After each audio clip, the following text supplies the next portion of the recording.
Bien, perfecto. Entonces, estábamos hablando acerca de las vigas tipo cajón de acero.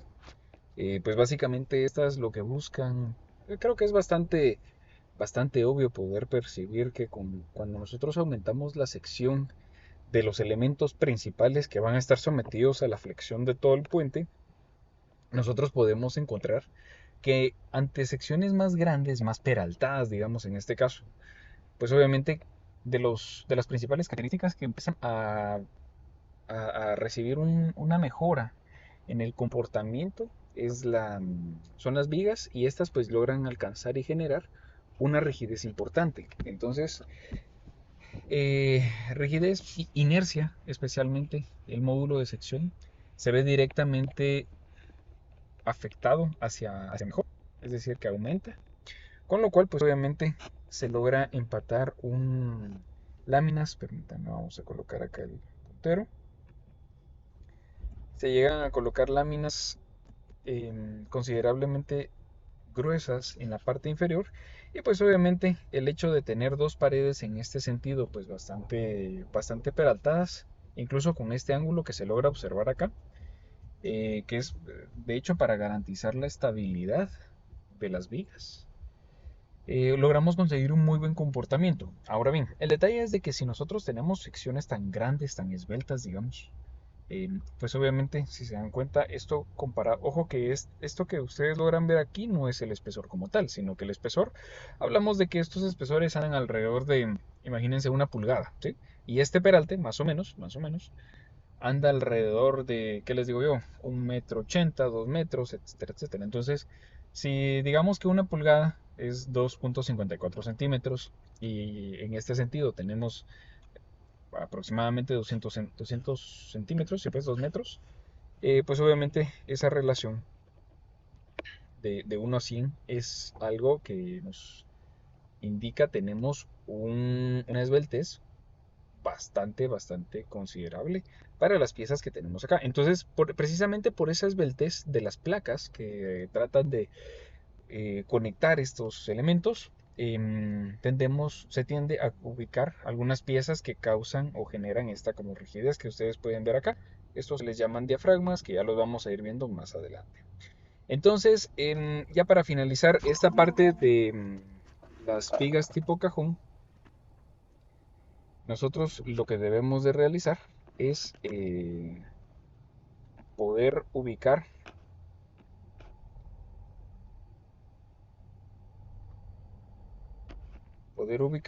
correctamente estas vigas tipo cajón.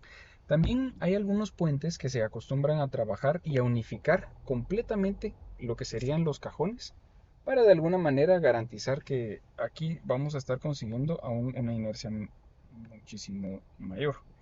¿A qué me refiero? Ustedes, vamos a hacer aquí un pequeño esquema. Quiere decir de que yo en algunos puentes puedo llegar a unificar estas dos paredes.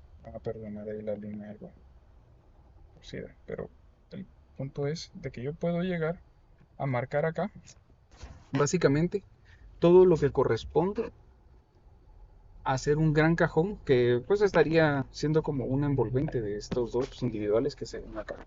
En este caso, así como la imagen que tenemos en pantalla, estos dos cajones están dispuestos de tal manera que puedan estar casi alineados directamente a los carriles. Entonces, pues muchas veces esto genera bastante beneficio, porque, digamos, de alguna manera es bastante práctico ubicar las piezas que producen mucha más rigidez donde así es su demanda. Y obviamente aquí pues es bastante eh, fácil ubicar que tenemos dos carriles, uno en cada sentido. Entonces, dependiendo de los anchos de calzada que nosotros vayamos a manejar en puentes, así también debemos de ubicar estratégicamente, digamos, nuestros elementos, que en estos casos son los cajones. Y también bajo ese mismo concepto, cuando nosotros hablamos sobre puentes tipo viga, vamos ubicando también em, las vigas donde así va generando la demanda o la estructura, ¿verdad?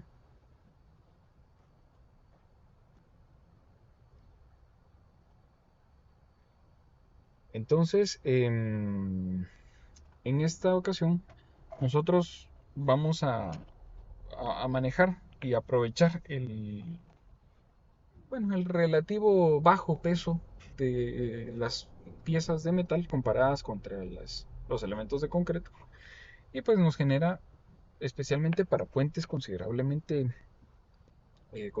largos, puentes que pues también son más delgados, tienden a tener un poco más de estabilidad que las vigas, pero incluso tal vez un poco menos de acero que con vigas armadas, pero el problema es de que para poder montar este tipo de puentes, generalmente hay que hacer el montaje de toda la pieza, es decir, de todo el cajón en una sola operación. Entonces, el problema es de que muchas veces llegamos a tener la demanda o la necesidad de tener que ubicar una grúa de alta capacidad. Una grúa de alta capacidad que pueda mover toda esta, eh,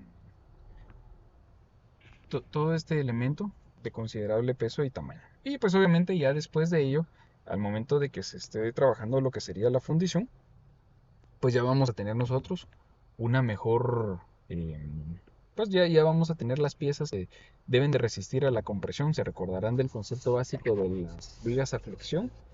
Pues obviamente habíamos dicho que las fibras en las partes o del eje neutro hacia arriba iba a estar sometido sobre todo a esfuerzos de compresión. Entonces, generalmente estas vigas tipo cajón se pueden liberar, digamos, de su fase de montaje o de sus apoyos temporales hasta que ya se cuente con el concreto fraguado en el tablero de losa. Entonces, ¿por qué les voy diciendo todas estas características? Porque muchas veces va a parecer increíble, pero, o pues, incluso algunos me dirán o podrán creer que podría no ser del todo el hecho que afecte la ubicación o la temporalidad en la que va a estar una grúa trabajando. Pero el detalle es de que si nosotros no contemplamos estas características, especialmente en nuestra integración de costos, pues ese va a ser el problema, ¿verdad? De que sí pueden haber costos escondidos o que no teníamos previstos, que obviamente, pues, al final de cuentas, si no estaba incluido como cualquier tipo de proyecto en la oferta inicial al cliente, pues al contratista o al constructor es a quien le toca, como quien dice por ahí, pagar los platos rotos, ¿verdad? Entonces, son temas bastante importantes. No afectan directamente el diseño, sino que son limitantes para poder proponer una mejor solución que sea adecuada, que garantice el proceso constructivo y así pues nosotros podamos garantizar de que si este tipo de, bueno, cualquier puente en realidad se va a ejecutar de manera adecuada. Em, y ya solo para complementar, porque pues también la última vez lo habíamos visto un poquito a la rápida, em, que es parte de, de lo que hay que revisar en la tarea que ustedes pues están haciendo. Em, Acerca del puente de Río Dulce, pues en realidad es de adelantar, tiene una tecnología muy parecida a la que vemos en pantalla. En parte por eso es de que pues están haciendo ustedes la tarea. El recordatorio que es para el día de mañana y en el Classroom. Em, y básicamente el proceso o la forma en la que esta se va trabajando es de que, si se darán cuenta ustedes, todos esos puentes de este clúster que están ubicados hablemos de países, pues tal vez un poquito más desarrollados en aspectos de tecnología, bueno, más desarrollados en general en realidad.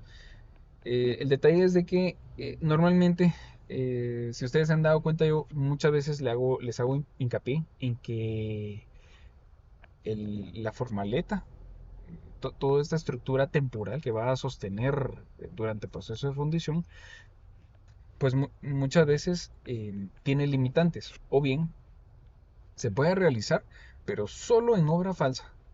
Casi que se logra igualar el costo del puente. Entonces,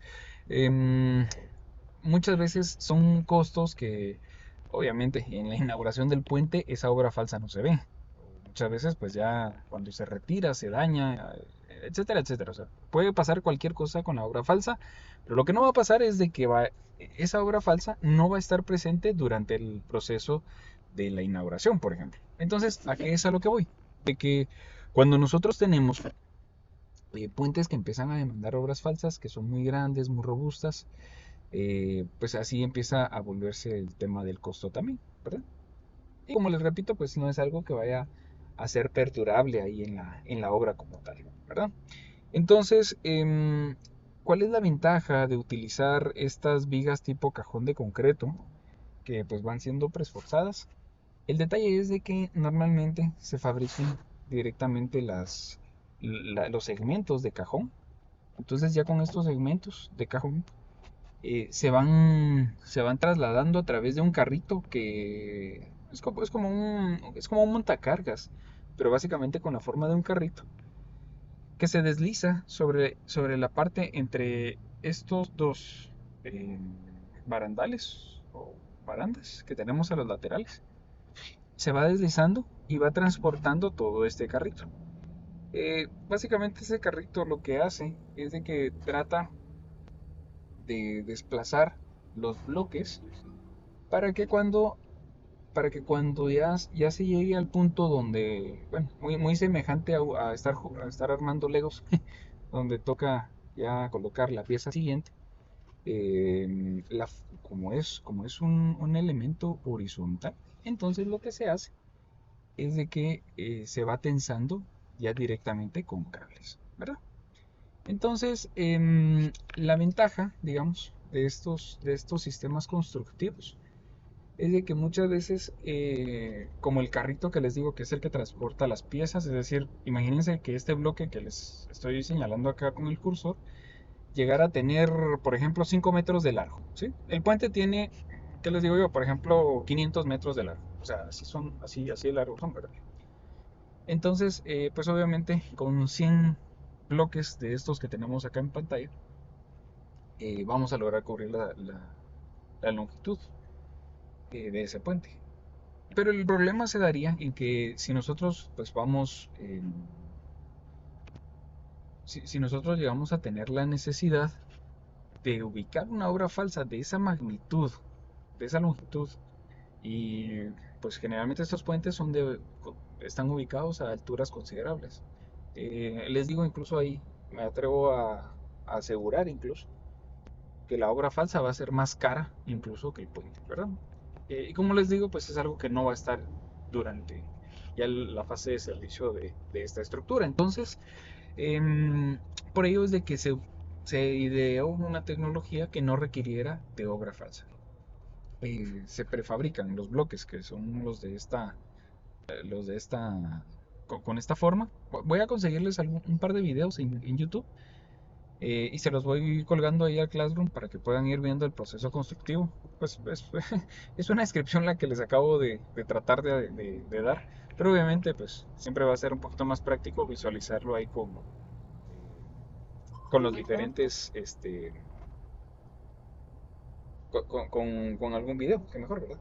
Entonces, pues si seguimos revisando entre los otros detalles, precisamente por ese aspecto de que hay que ir tensando, es de que tienen tantos agujeros o tienen tantos ductos, ¿sí? Porque con tantos ductos se va tensando una parte y pues obviamente conforme van avanzando, así va pues desplazándose la necesidad de ir tensando y se tensa por partes. Es decir, la pieza que está tensa ahorita generalmente deja alrededor de 2 pares hasta 4 pares de ductos libres para obviamente recibir a la siguiente pieza. Esa pieza se tensa solamente con la vecina y sucesivamente una va tensando a otra, ¿verdad? Entonces es un sistema que pues y generalmente se inicia de ambas puntas del puente para que cuando se encuentren al centro, esa última pieza funcione como la piedra angular de un arco. Y pues ya genera una forma muy parecida a la de un arco, donde pues también nuevamente esta famosísima piedra angular pues es la que llega a funcionar como un elemento que transmite y cierra esa geometría que es la que beneficia a los puentes, ¿verdad? Entonces es bastante práctico el sistema, pues lamentablemente es, no es, sí requiere cierta tecnología, ¿verdad? Sí, Luis Felipe. Sí, ingeniero, disculpe que lo interrumpa, solo para darles una información a los compañeros. Entonces, eso sería en cuanto a vigas tipo cajón, ¿sí? Y ahora pues vamos a ver, miren, acá en Guatemala el detalle es de que nosotros, pues para trabajar luces grandes, sin necesidad de apuntalar y que de hecho estos son de los puentes que originalmente se empezaron a trabajar con bastante frecuencia, fueron precisamente los puentes de armadura. Estos puentes de armadura o tipo celosía, o también llamados puentes tipo cercha, pues muchas veces lo que generan es un concepto básico ustedes, y es el concepto de que, pues que ustedes conocieron, seguramente en cursos de estática y vieron en análisis estructural, pues obviamente una armadura como tal, de lo que se encarga es de poder transmitir todas esas fuerzas a través de las diferentes piezas en las cuales en esencia, o bueno, en su mayoría de veces, cada una de estas piezas va trabajando a lo que es directamente fuerzas axiales, es decir, una tensión-compresión. Entonces, cuando uno puede o llega a dominar este aspecto de que las piezas que están a tensión pues, se utilizan con aceros de alta resistencia, hablemos de perfiles de Amolino grado A992, hablemos de perfiles armados, ¿sí? O perfiles que superan los 50 KSI, la ventaja que se llega a alcanzar es de que con piezas muy pequeñitas, que pues obviamente como es una armadura, van a estar sometidas en su mayoría de tiempo a tensión, logramos eficientar mucho los puentes. Por eso es de que precisamente este tipo de proyectos, este tipo de propuestas, perdón, estructurales o sistemas estructurales, los vamos proponiendo para puentes ya de bastante longitud, ¿verdad? En un ratito les voy a enseñar un puente que, bueno, ese creo que todavía no se ha ejecutado, pero si no estoy mal, si no mal recuerdo, fue de 100 metros exactos, uno que diseñé, se, que se va a hacer en un proyecto, a lo mejor por ahí lo han escuchado, creo que es el anillo regional. Entonces ese proyecto, pues es justamente uno de estos puentes está incluido en ellos. Y creo que en esta compu sí tengo los planos, los voy a buscar en un ratito y así los podemos ver, pues, o sea, no solo los ejemplos de diapositivas, sino que también vayan viendo ustedes y conociendo un poquito acerca de cómo se van trabajando estos proyectos, ¿verdad? Entonces, para identificar un poquito más práctico qué partes son las que va llevando este sistema estructural, pues obviamente vamos a tener arriostres laterales. Estos los que generan es o lo que producen es una reducción del pandeo, ¿sí? Estos evitan que las armaduras que están en ambos lados, eh, las estructuras que están en ambos lados, ellos lo que hacen es de que las empiezan a trabajar de tal forma de que ellos pueden llegar a conseguir eh, que estas cerchas que tenemos nosotros a los laterales no se desplacen, o por lo menos no se desplacen tanto. Entonces, ¿qué hacemos con esto? Pues básicamente conseguimos de que la pieza, de que las piezas no se desplacen tanto y puedan ir trabajando de manera adecuada, ¿verdad? Entonces, y obviamente, pues estas diagonales, cordones inferiores, cordones superiores y montantes o las columnitas o las piezas acá en vertical, básicamente ¿para qué nos sirven? Pues prácticamente de, son utilizadas o propuestas para que vayan ganando pues obviamente un peralte como así lo requiera los esfuerzos y ya posterior a ello pues tener el comportamiento de una armadura como tal sin ningún problema, ¿sí? Entonces, esas de las ventajas que se tienen, claramente no todo es acero, necesitamos siempre una losa de tablero como tal, esta también se trabaja a partir de una fundición con concreto reforzado. Y pues ya para distribuir toda esa carga se usan unas piezas que son estos largueros, ¿sí? Que son estas piezas que están como en color, ¿qué? Naranja o café. Sí, café creo que es. Que es el que se encarga de distribuir a través de estas vigas en color morado hacia las armaduras. Se trata en realidad de que toda la transmisión de carga sea a través de nodos, como el principio básico de una armadura. Pero eh, si por el detallado de conexiones y todo se quisiera trabajar como una transmisión directamente en nodos, esto tiende a complicar un poquito, ¿verdad? Entonces, eh, esto puede llegar a generar un poco de problema al momento de detallar las uniones, y con esto nosotros podemos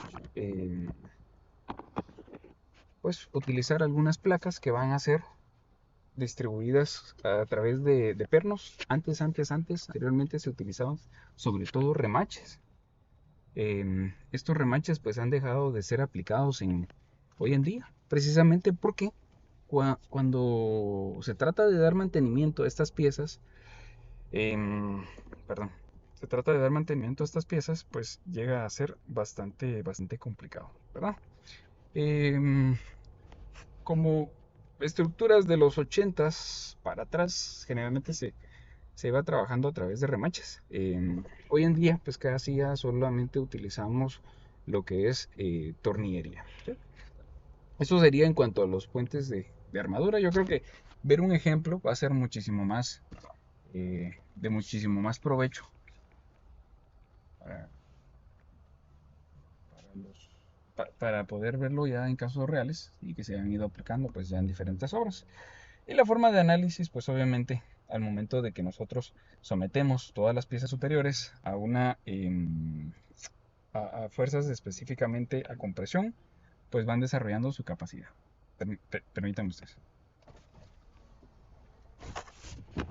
Jefe, buenas, permiso.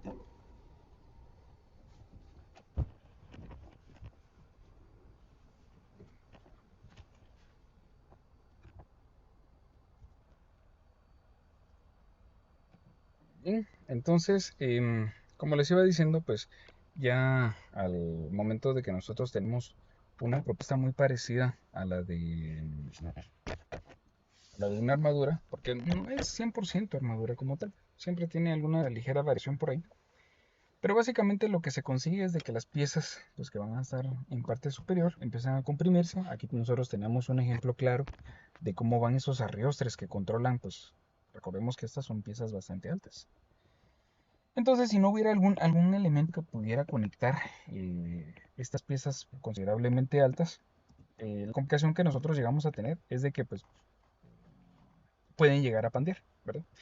¿Qué precauciones hay que tener especialmente con estos puentes? Que pues obviamente hay un gálibo. A ver, ¿quién me refresca por favor qué es esa palabra de gálibo? ¿Qué significará? Es la altura, es la altura media que existe, la altura, perdón, que existe entre la parte inferior del puente Excelente. y la altura media del agua. Excelente, Pepe. Muy bien. Le felicito. Buenísimo. Perfecto. Entonces, cabalmente esas distancias que normalmente van a ser las que nos van rigiendo, bueno, honestamente, a cómo se manejan los proyectos acá en Guatemala, pues los términos de referencia del proyecto o las especificaciones puntuales que tiene cada proyecto van marcando, obviamente, una altura libre. Entonces, ¿qué es lo que hacemos nosotros? De que distribuimos una losa de concreto, un tablero como tal. Eso ya nos genera un nivel de rasante y a partir de ese nivel de rasante nosotros medimos o pues marcamos el gálibo y hasta ahí, a partir de ahí en adelante, nosotros podemos distribuir ya piezas de refuerzo para control de torsión lateral, ¿verdad? Entonces, ese es el detalle con estas piezas, para irlo tomando en cuenta. ¿Qué más? ¿Qué más? ¿Qué más? Esto sería en cuanto al arreostre, que es lo que indica de este lado, y básicamente a través de estas piezas, ya estas últimas oraciones, pues es básicamente que con estas vigas se transmite ya directamente la carga a lo que es entonces el armado, ¿sí? Los puentes de celosía con tablero superior, básicamente, miren, este puente, este tipo de puente, es prácticamente esta misma, este mismo sistema estructural, pero aquí el tablero se encuentra abajo de la armadura. En cambio, los puentes que empiezan a ser ya muy largos, generalmente demandan armaduras ya muy altas. Entonces lo que se hace, para no tener esa gran estructura en la parte superior, es de que el peralte se desarrolla hacia abajo. Porque se entiende de que muchos puentes, por ejemplo el puente Belice, que sigue una tipología muy parecida a esta, que va a ser, bueno, después de esta semana, ese es el siguiente puente que hay que investigar, em, pues para que vayan preparándose por ahí. Básicamente, ese puente, la diferencia que llega a tener acá es, pues con el de armadura anterior, es de que aquí abajo se desarrolla el peralte y todo el comportamiento de la armadura. Entonces aquí es el mismo concepto, solo que la carga proviene de arriba.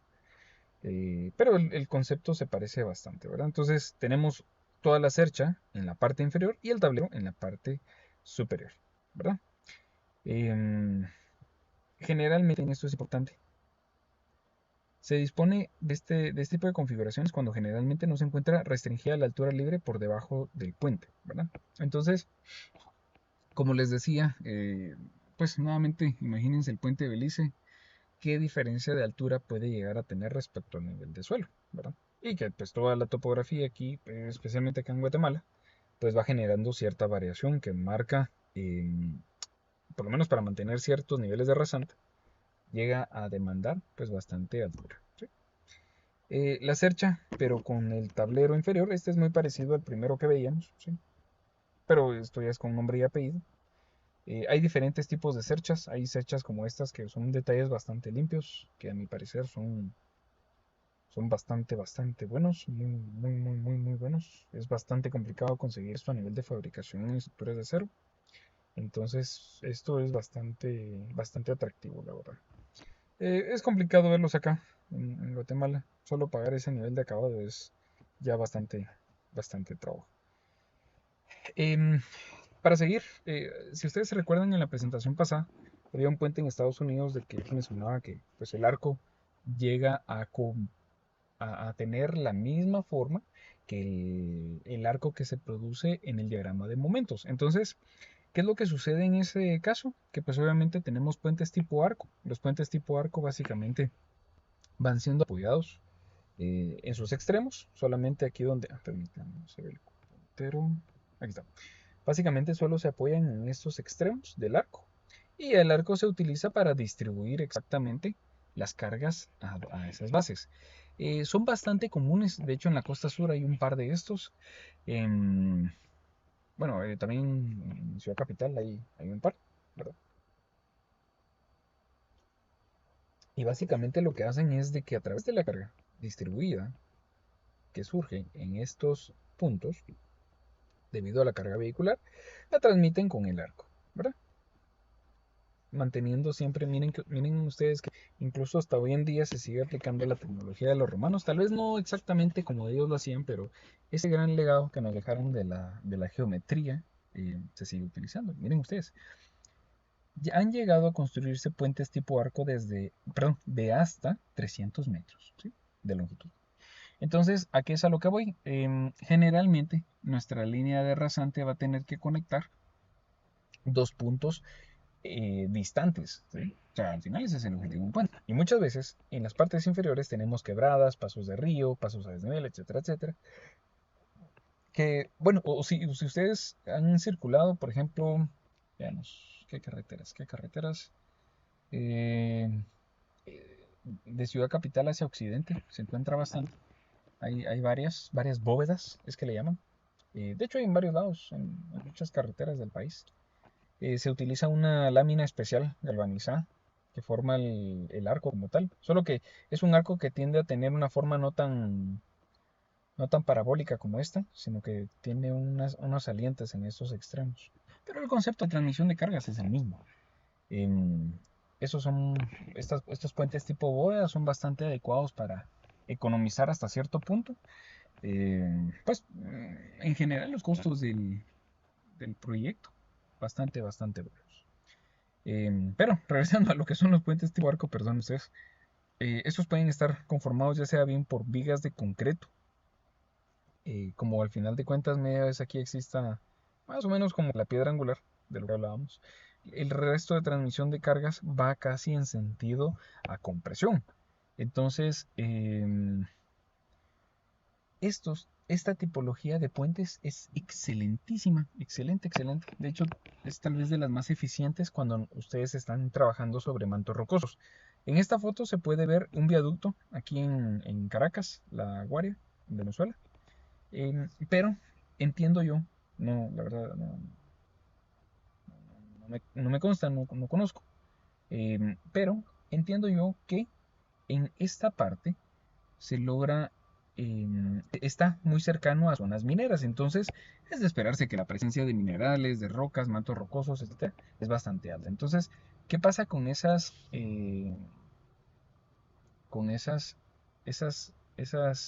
perdón, ese tipo de suelo bastante rocoso? Que pues obviamente eh, a compresión la roca pues no tiene ningún inconveniente, cero problemas en ese caso. Entonces el arco, que pues como les digo, está trabajando casi que a compresión y a pura compresión, o pues llegando aquí a las cargas a compresión, comprimir una roca es casi que algo, algo que es para lo que están diseñadas naturalmente las rocas, ¿verdad? Entonces no genera ningún problema, estéticamente pues también se ve bastante bien.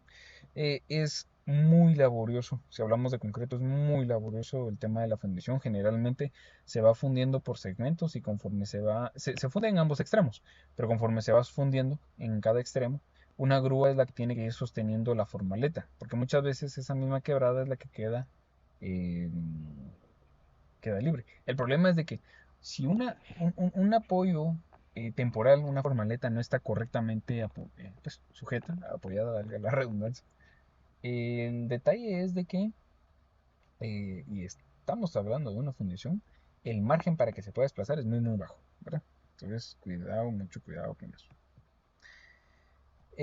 Siguiendo un poquito del concepto anterior de los arcos, siempre mantenemos arcos, pero aquí combinamos arcos con celosía. Entonces, em, este puente, ubicado en Maria Pia, en Oporto, Portugal, sigue el concepto del arco y en la parte superior mantiene una celosía. Entonces, a pura armadura, logran ellos generar una adecuada distribución, bastante atractivo el puente. Porque toda la exposición de las diferentes piezas va siguiendo el comportamiento de los esfuerzos, ¿verdad? Entonces, bueno, es bastante llamativo, pero generalmente llega a producir piezas elementos muy grandes. Pero en estos lugares donde, pues, digamos que se encuentra uno cerca de puertos o el paso marítimo es bastante frecuente, eh, muchas veces hay que considerar una altura libre de la crecida del cuerpo de agua, del mar o del río, hacia arriba, pues bastante considerable, ¿verdad? Y ya pues, siguiendo más o menos la misma tipología de los diagramas, pues así es como empiezan a obedecer variaciones de los elementos principales de carga, ¿verdad? Este es un tablero intermedio, es decir, parte de la armadura está abajo y parte de la armadura está arriba. Pero pues también sigue el mismo comportamiento. Si estos apoyos no estuvieran acá, sino que estuviesen de este lado, pues ya sería un arco completo. Pero también aquí el puente debía de librar primero una parte y luego pues aquí también una segunda. ¿Sí? Entonces aquí pues en varias ocasiones pues este tipo de arcos donde si ustedes se fijan como el arco va obedeciendo esa demanda de momento, noten ustedes que un vehículo estándar de los que se ven acá donde está el puntero a lo mejor tendrá 1,50 m de alto, por ponerles un ejemplo, 1,70 m, no sé. Pero pues sin hablar de camiones o de trailers, o incluso un trailer, hablemos de 4,5 m o 5 metros. Eh, el detalle es de que imagínense, esa distancia que pues, hablamos ahorita, incluso aquí algunos vehículos ya ni siquiera se ven. A lo que voy es de que si tomamos que el puntero láser es una referencia de unos 4 o 3 metros, Imagínense qué distancia tengo hasta la parte superior de este arco, ¿verdad? Entonces ya son estructuras bastante grandes, bastante altas. Generalmente estas se hacen en acero. Y bueno, siempre, siempre, siempre, así como va haciendo el peso a transportar o a colocar, así va haciendo la grúa para montar, ¿verdad?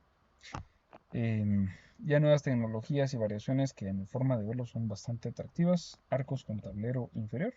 Es decir, anteriormente teníamos el arco abajo, pero el tablero superior, el arco a la mitad, y obviamente nos falta el arco arriba, pero abajo tenemos el tablero de... ¿Y qué pasa en estos casos? Que pues obviamente el nivel de rasante está por donde está el puntero, y aquí no podemos desarrollar un arco inferior, ¿verdad? Tampoco intermedio, seguramente no se va a dar. Entonces la necesidad es de crear el arco, pero hacia desarrollo de la parte superior. Entonces como ya solo se trata de sostener el puente, ya solo se trabaja con cables. Y la geometría y distribución de ella, pues se puede jugar un poco con ello mediante se están trabajando de tensión, de tal forma que en este puente pues genera un efecto visual aquí con algunos rombos bastante llamativo. Este está ubicado en Escocia, entonces con eso vamos finalizando los diferentes sistemas estructurales. ¿Alguna pregunta? ¿Hasta acá?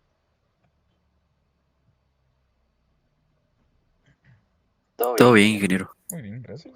Eh, Tengo una duda. Y así como los puentes Bailey, ¿en dónde entrarían? Esos son puentes tipo armadura. Es correcto. Los puentes tipo Ah, Bailey entiendo. van siguiendo una secuencia muy parecida a esta. Solo que la diferencia de los puentes tipo Bailey, bueno, vamos a aprovechar ahí la pregunta de Wilmer. En realidad surgen debido a necesidades durante la guerra. Durante la guerra, pues muchas veces se necesitaba el paso de las tropas de un punto a otro, o incluso como, pues al final de cuentas, hablando un poquito ahí de historia, ¿qué ocurría cuando las tropas pues iban marchando a lo largo de un puente tradicional que existiese, digamos, de tipo arco, tipo roca, etcétera, etcétera, o pues de roca, perdón, o demás? El problema es de que como muchas personas iban marchando a un mismo paso, en una misma frecuencia, fíjense que incluso el paso peatonal era el que hacía que dañaran los puentes, porque los puentes entraban en un estado de resonancia. Perdonen que me extienda un poquito en la respuesta, pero siempre pienso que vale la pena que lo sepan. Entonces el detalle es de que el mismo ejército tuvo que idear. Primero, lo que idearon fue que estaba prohibido que marcharan sobre puentes, entonces pasaban caminando. Y segundo, se dieron cuenta que eran demasiado, o sea, en un tiempo muy pequeño, debía de cruzar mucha gente, tanques, caballerías, etcétera, etcétera. Entonces empezaron a idear sus propios puentes. Entonces ahí es donde surge el puente tipo Bailey, que básicamente es un puente que sigue la forma y la forma de trabajo de un puente de armadura, pero son puentes temporales, ¿verdad? Entonces ya vienen modulados y es que ese era el detalle, modularlos de tal forma que las piezas pudieran utilizarse y adaptarse a varias medidas, ¿verdad? Ahí les voy a compartir algunos documentos de puentes tipo Bailey. No entran dentro de los puentes que vemos, pero siempre pienso yo que vale la pena. Y como cultura general, a ver, les pregunto acá. ¿Quién creen ustedes que tiene aquí en Guatemala los puentes Bailey? Hay dos. El ejército. Ajá, el ejército, muy bien, gracias, Julia.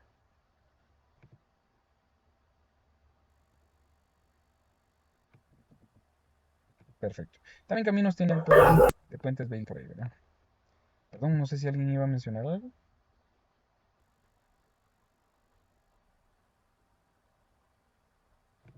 Ok, ok, muy bien. Entonces finalicemos acá esta primera parte.